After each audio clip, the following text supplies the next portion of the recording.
This is a very tight race. This race is too close to call. It is a deadlock race. Ours is a fight for the future. We're going to defeat Kamala Harris. And with your help in November, we will win. We will win. Kamala, you are fired. You're fired. Get out. Get out. With 4 weeks to go, the campaign rhetoric is only going to ratchet up from here, as Kamala Harris and Donald Trump fight it out state by state to win the White House. Good evening, Pennsylvania. Pennsylvania, we love Pennsylvania. Good evening, Michigan. We're going to win the state of Wisconsin. Opinion polls suggest, like 2016 and 2020, this race is a toss-up. But political scientist Alan Lichtman, best known for predicting White House winners, believes Kamala Harris is on the road to victory. The keys point to America getting a path-breaking president, the first female president, at least cracking, if not shattering, the glass ceiling, and the first president of mixed African and Asian descent, kind of foreshadowing where the United States is going. The surprise would be if it wasn't close and competitive.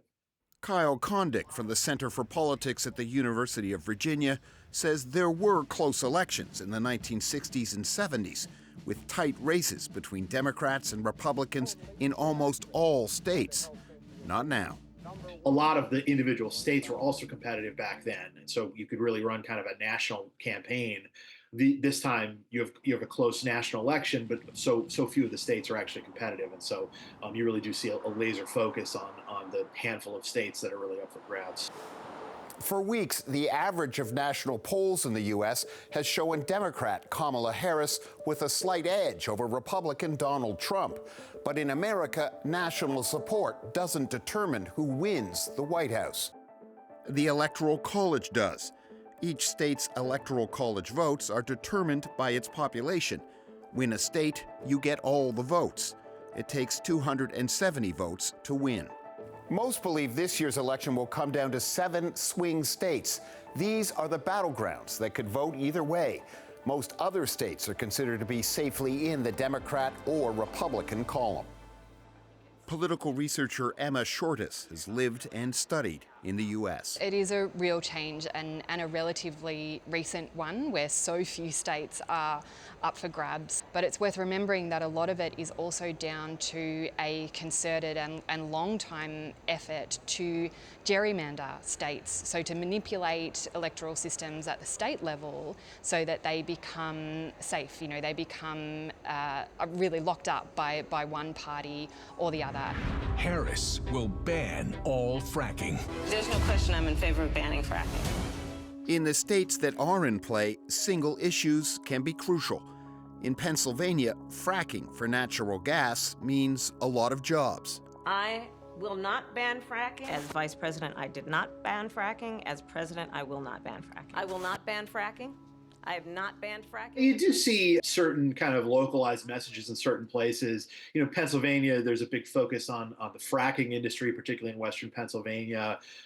Kamala Harris had said previously that she wanted to ban fracking. She's moved away from that opinion. But that's a message that you see more so in that state than others. While I'm president, no state in America will be permitted to ban gas-powered cars or trucks, and I guarantee it. No way.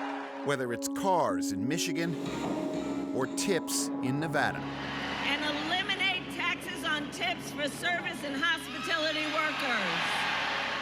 The Harris and Trump campaigns need to focus on issues state by state. 1, 2, check. Hey. Except Alan Lichtman doesn't believe any of this makes any difference. The big message is that it's governing, not campaigning, that counts. Since 1984, Professor Alan Lichtman has been predicting U.S. presidential elections. In 10 races over 4 decades, he has a near-perfect record. Lichtman developed his model with a scientist renowned for making earthquake predictions. He uses 13 keys to predict who will win the race for the White House. His indicators include incumbency, short and long-term economy, social unrest, and scandal. It's real simple. If 5 or fewer keys go against the White House party, they're predicted winners. If 6 or more go against the White House party, they're predicted losers. So 6 strikes and you're out. He's projecting a Harris victory, and he believes what happens on the campaign trail doesn't really matter anyway. Looking at conventional campaigning, Hillary Clinton should have won on a landslide. She won all the debates. She had a better ground game. She had raised more money. She had more ads. We had the big October surprise with Donald Trump confessing on tape to sexually assaulting women. So, no, conventional campaigning has never made a difference. We are all in this together. Just don't take anything for granted. The U.S. and the world will know in a month. But no matter who wins, Emma Shortis says America's great political divide isn't going away. We won't have the answer to the question of American politics kind of wrapped up in a nice little present for us. The divisions and the volatility, the dangerous state that American politics finds itself in is likely to continue long after the 5th of November.